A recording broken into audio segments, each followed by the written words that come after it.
So I really couldn't be more happier than this Manchester United victory against Arsenal in the FA Cup, and it's just really amazing that United were able to beat Arsenal with the 10-man team that they had. But you have to look at the downsides and upsides to both these teams. But specifically, I'm going to be talking about Arsenal today because, uh, you know, Arsenal, they really, I think, as Arteta said in his interview, they deserve to win that game, or particularly should have won that game because of the fact that they were more superior, more dominant, and of course they had the ball more. But that's no excuse for Arteta to say certain things like that. Even in Amorim's interview, you heard him saying stuff like Manchester United deserved to win, but Arsenal didn't deserve to lose as well. But you have to look at the fact that Arsenal just weren't that lethal in the attacking front that they usually used to. But I mean, the only threat that they could offer was from the set pieces, but I think Gabriel Martinelli was really good in serving those left-sided attacking flank areas. But I think to be very specific, Arsenal did lack a lot of those attacking runs or those attacking moments in the game. But that's just specifically down to maybe individual errors or just losing the ball too frequently against Manchester United in the halves of the game. So, as you know, when Zirkzee came on, he was able to dribble past Saliba and everyone, and even Raheem Sterling was a bit of a threat on the right hand side when Gabriel Jesus, what got injured. So Sterling came in and then provided that right-handed side flank attacking area. So I think that was very dominant from Arsenal's perspective. But looking at how in total Arsenal played, you have to look at the stats as well because Arsenal did have a 3.87 xG against Manchester United, who had the latter Manchester United having a 0.187 xG, which is pretty less, of course. But I think even down to 10 men, they defended themselves very, very, very well. And I think there could have been much better performances from Manchester United. They lacked a lot of composure. The referee was also very biased or unbiased for both teams because it was a bit inconsistent for both sides because Martinez was already on a yellow card, and then considering he was still making fouls, especially on Odegaard, that was very risky. United players really lacked composure, but they picked themselves up and defended really well. So I think that was really good for Manchester United. But talking about Arsenal, I think they really need to work on their attacking front. As I said before, the only attacking threats that I could see in the game was I think Gabriel Martinelli in the first half of the game. He was very lethal, providing a lot of crosses going inside and outside, both making those inside and outside runs, going inward and outward, of course. But other than that, I don't think anybody else was a big threat. Kai Havertz was a major flop. It didn't really work that well. Honestly, he did deserve a lot of boos out there, and United fans were here in Delhi were celebrating the fact that he's one of our own by chanting Kai Havertz is one of our own. So that was pretty funny. But yeah, I mean the general attacking play was just poor. I think Arsenal had about 26 shots, and 7 of them were on target, which is a lot. Of course, they were dominating a lot, but let's having a look at the squad that they had. Odegaard, Jorginho, and then Mikel Merino. Merino was awful, losing the ball very often, and Jorginho was like okayish. Odegaard had, he did put up a performance, but like missing a penalty, and then again not being that attacking number 10 that they really wanted. He just couldn't perform up to the standards of Manchester United's defense or even their midfield. So looking at their performance in total, I think Arsenal were really, really horrendous. Should Mikel Arteta be sacked is a major question looking at it. I honestly think, let's think about Arsene Wenger here. Even he couldn't do much under the personally, in my opinion, in the Sir Alex Ferguson era. That's why he left by mutual consent, I believe, and that's only because of the fact that he's been performing up to the standards. I'm talking about Arsene Wenger here, but he was performing up to the standards, but not able to win those major trophies under Sir Alex's era. It's same with Mikel Arteta, because Arteta is of course a really good manager, but he's not able to bring those trophies that what Arsenal fans need. Having a really poor performance in the Newcastle game and even in the United game as well. I mean, they couldn't provide a lethal front that they need. The left hand side is it's always been a complaint for those Arsenal fans. The striker area has always again been a complaint because they don't really have a proper number nine. I mean, Kai Havertz is he's more of a number 10 or midfielder to be precise. So he's not really been performing up to the standards, or these players haven't been performing up to the standards or really playing out of position. Even Raheem Sterling, I think he's a bit of a out of his depth player. He can't be really performing for quite too long, or maybe make those decisive cut-ins, or dropping those crosses for any of those teams after his performance from Manchester City. I don't think he's been really that good. But yeah, I think Arsenal have lacked a lot in those attacking front, and even defensively. I saw a lot of those United players dribbling cross, as I said before. It was, I think, Joshua Zirkzee who was moving past William Saliba and Gabriel. They couldn't really do much about the game, and want to. I'm not gonna say that they didn't play for the badge or didn't really perform as they wanted to. They were definitely giving it their all, as you could see by the stats, of course. But it's really Arsenal who really need to look forward to this transfer window, strengthening their front three, or maybe looking for that potential Saka replacement. But of course, Saka is going to be out. From what I've heard from Robbie at AFTV is that he's going to be out from until April end, which is when the season ends. The season ends on, I think, May, and May end, and then he's going to be returning at April. So I think that right hand side area is going to be really empty. And you've already got Jesus injured. He was touching his knee a lot, and he was moaning, and he was hurt a lot. Um, so it's a really difficult period for Arsenal, and considering Arsenal, defending. I mean, second half was a little tricky. Even after Manchester United lost Diego Dalot, they still managed to put a lot of counter-attacking runs, which Arsenal weren't able to measure out. That's, I think, personally, in my opinion, that's got to be solely because of the fact that Arsenal are not really adept, or really, using their fullbacks in the correct or proper manner. That's because their fullbacks aren't really fullbacks. They're just adjusted into being fullbacks. They're center halves who've been converted into fullbacks, like Hurrien Timber or Louis Kelly, who's I think he's from the Arsenal Academy, I believe. But yeah, these players aren't exactly either fully experienced, or aren't those fullbacks. Takehiro Tomiyasu, I don't think Tomiyasu is in the squad anymore. Let me just check on this. I don't think he is. I didn't see Takehiro Tomiyasu. I don't think he is in the squad anymore. Kieran Tierney came out after a very long time, which was a surprise. Of course, they had to bring him in. They needed a fullback. Keyworth, of course, I don't know why he didn't play, but should have. Oleandro Zinchenko. Zinchenko, another midfielder who's been converted into a fullback under the City hierarchy, Pep Guardiola-esque. So, yeah, I mean, these players, they don't really perform up to the mark, or aren't, of course, in those fullback areas. As I've said before in previous videos, that, Arsenal are the type of team that have to move out of this thing that they want to be that strong attacking team that pushes the team into the opposition into a lower block. I don't think that should be I don't think that particularly should be the a constant thing that they need to be following. They really need to work on the meta, which is bringing those traditional fullbacks to press into those fullback areas. So yeah, I think getting those fullbacks, or getting those good wingers and a good striker would be a start for Arsenal in this transfer window, considering that they're linked with strikers like Victor Gyökeres, Osimhen. I think they've been linked to Dusan Vlahovic from Juventus for a very long time.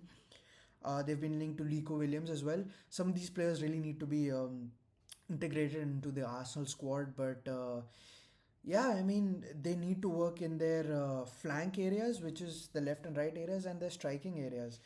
But other than that, I think they did lose the ball a lot in the counter pressing runs. When Garnacho took to the right hand side and then made that strong attacking run from the right and then passed it to Bruno and then clearly finishing it, that was really good. You could see Lewis Kelly losing the ball a lot from those left hand side, the left hand side of the pitch where Garnacho was. That's why it led to that goal, as you could see. And looking at David Raya, um, well, I mean, what could you say about David Raya? I mean, Raya was. I wouldn't say he was awful in the shootouts, but I don't think he was living up to the mark as well. But it's definitely something to look, into deeply. That was Ramsdale someone who should have been sold to Southampton, because Ramsdale was a really good goalkeeper for them, and he was, I wouldn't say he was a second fiddle to David Raya, but it was in and out between Raya and Ramsdale. But yeah, I think Raya was not really efficient in the penalty takeouts, but that shouldn't be put across as a fact that they were bad. Um, Speaking about the referee, again very inconsistent. I think the foul on Harry Maguire, I think that shouldn't have been given as a penalty. I mean, I'm not really sure. There was no VAR in the game, but it was just very inconsistent.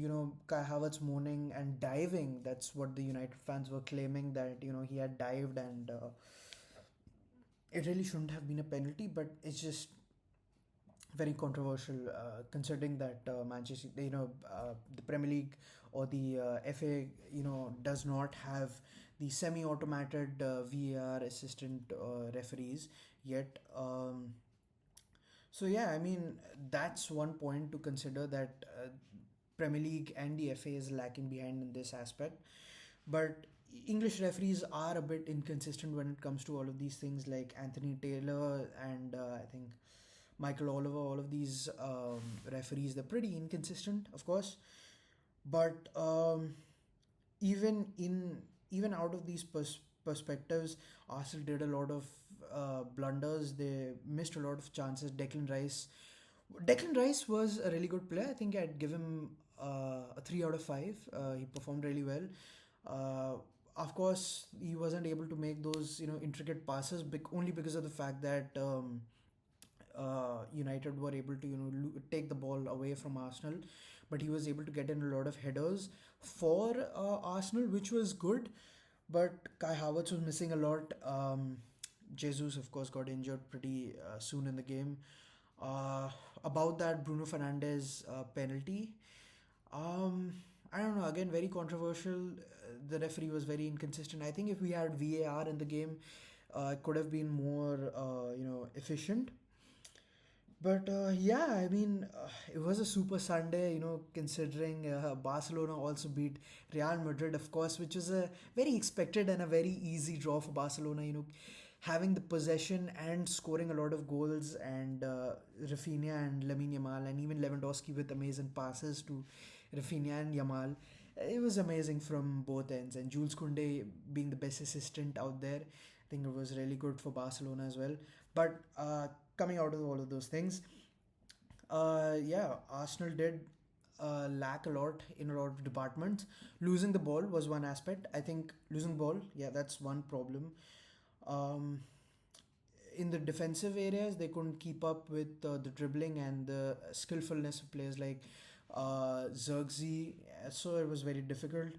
And missing out on big chances. Kai Havertz had an XG of 0.87, which was a lot for a striker. A strikerish, a 9.5 as they call Joshua Zirkzee. But yeah, I think that was a very point to look out for Arsenal. But yeah, I think they didn't really perform up to the standards. It's just I wouldn't say shameful or really bad or anything, but yeah, I think it's something to look up to that Arsenal need to work for. So maybe in this transfer window they could really put certain players or certain players on for loan or for sale. Someone like maybe Jesus or yeah, players like that. Maybe Jesus or maybe Havertz putting him into the central areas more rather than putting him in the striker areas. But you need to get a striker in firstly, and then get two new wingers or potentially invest in a fullback. I've been hearing a lot of Arsenal fans saying that Kroenke needs to go, their owners, because they've not been really good with however they've invested in their players. And Mikel Arteta also making a lot of excuses. I heard those interviews that there was a lot of issues with the ball, which is, I think, absolutely bollocks considering it's coming from Mikel Arteta of all people. I mean, that the ball launches high up into the air and it's got lower pressure or whatnot. He did put a lot of these scandalous statements out there, which is, I think, absolutely bollocks considering it's coming from Arsenal and their supporters. So yeah, I think something that they could really work on is their excuses as well. These four factors really need to be worked upon.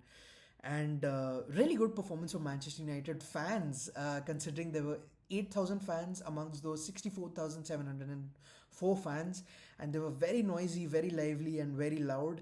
I think they were very. I think they were very excited to There were a lot of ups and downs in the game, but they were mostly very excited, considering they were making those attacking runs or running up forward with the ball. That's just United-esque, making those counter-attacking runs, and Arsenal was just letting them go because they weren't able to keep the ball. I think that's a big issue in the Arsenal up front area because, as I said before plenty of times, in this current season on this meta, teams really sit back, which Arsenal do. Of course, I do agree. But most of their midfielders which started were Jorginho, who's not, I wouldn't say he's a proper central defensive midfielder, but he'll play well in a double pivot, somewhat what he was doing in the Chelsea eras. But yeah, they didn't have those perfectly placed defensive midfielders that they needed. They didn't start with them. Thomas Partey was also not good. He didn't start for them, but he lost the ball a lot, and I don't think he was really up to the mark as well. Not really good. Trossard didn't do really well for Arsenal, and it was solely because of the fact that they kept losing the balls. I've said this like 6 or 7 times. I know I've said this 6 or 7 times, but like, yeah, they just lost the ball so many times, and um, it's not embarrassing, but it's something to look up to. You have to make a lot of good passes into the game. Somewhat, you need players like Declan Rice to be starting. I think uh, it comes down to a mentality issue for Arsenal and Arsenal fans that it's Manchester United. They could be let off pretty easily.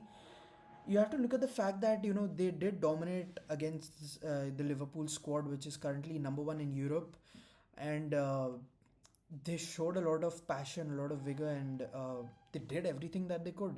And even in this Arsenal game, you couldn't let bloat yourself into the fact that um, Arsenal are this type of team that yeah, that we are second in the league, that we're miles above Manchester United, and we'll just take them lightly. You can't be really doing that. So it is a bit of a mentality issue. So yeah, I just think Arsenal need to work on a lot of these things. Losing the ball often quite a lot, and misplacing a lot of passes, losing a lot of chances. That's a lot of issues, and they really need to work upon that. And for Arsenal to win the league, it seems very impossible at the moment because Liverpool have a game in hand and 6 points above.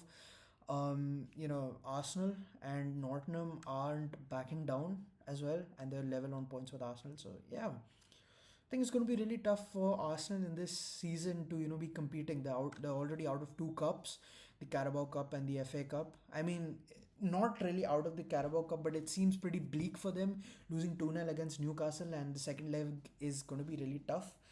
So yeah, it is tough for Arsenal, and I'd really like to know Arsenal fans' thoughts on the comments below, and I'd really like to hear what you guys are saying.